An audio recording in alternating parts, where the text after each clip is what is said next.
రాష్ట్రంలో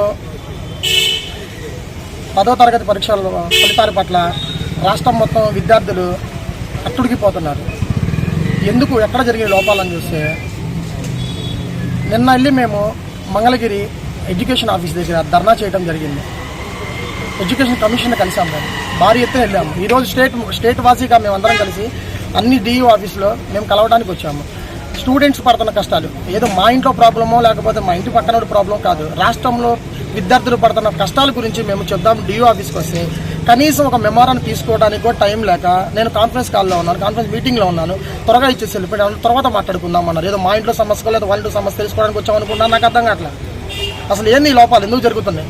రాష్ట్రంలో 64 లక్షల పైచిలకు ఎగ్జామ్స్ రాశారు. 1,15,000 మంది ఈరోజు ఫెయిల్ అయ్యారు. అందులో 64,000 మంది రీవాల్యుయేషన్ అండ్ రీవెరిఫికేషన్ పెట్టుకున్నారు. దాంట్లో ఒక అమ్మాయికి చూసుకుంటే 26 మార్కులు వచ్చాయి. దాన్ని రీవాల్యుయేషన్ పెట్టుకుంటే 83 మార్కులు వచ్చాయి. ఎందుకు వచ్చాయి అని చెప్పి మేము స్టూడెంట్స్ని కానీ లేకపోతే టీచర్స్ కానీ కొంతమంది ప్రశ్నించగా నారా లోకేష్ అనే వ్యక్తి ప్రభావాలు పనిచేసి మమ్మల్ని త్వరగా కానీ అని చెప్పి 20 నుంచి 25 రోజుల్లో వాల్యుయేషన్ చేసిన పేపర్స్ 7 నుంచి 8 రోజుల్లోనే వాల్యుయేషన్ చేయించారు. దానివల్ల చాలా పొరపాట్లు జరిగినాయి. ఇప్పుడు 64,000 మందే రీవాల్యుయేషన్ పెట్టారు, మిగతా వాళ్ళ మంది కనీసం లేదు. ఇక్కడ వాళ్ళకి అవగాహన తెలియట్లా. రీవాల్యుయేషన్ పెట్టుకుంటే మాకు మళ్ళీ మార్క్స్ పెరుగుతాయి, ఈ గవర్నమెంట్ చేసిన ఫలితాలు మొత్తం మాకు తెలిసి అని చెప్పి తెలియడానికి అవగాహన లేదు.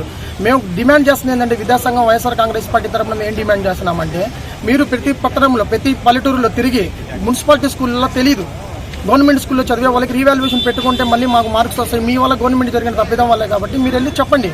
కొంతమంది దగ్గర స్టూడెంట్స్ దగ్గర డబ్బులు లేవు, రీవాల్యుయేషన్ పేపర్కి ఎంత అవుతుంది లేదా 1,000 రూపాయలు అని చెప్పి వాళ్ళకి ఫ్రీ చేయండి. గవర్నమెంట్ స్కూల్లో వాళ్ళకి ఫ్రీ చేసి వాళ్ళకి రీవాల్యుయేషన్ ఫ్రీగా అవకాశం కల్పించండి. డబ్బులు లేక నష్టపోయి ప్రాణాలు కోల్పోతున్నారు.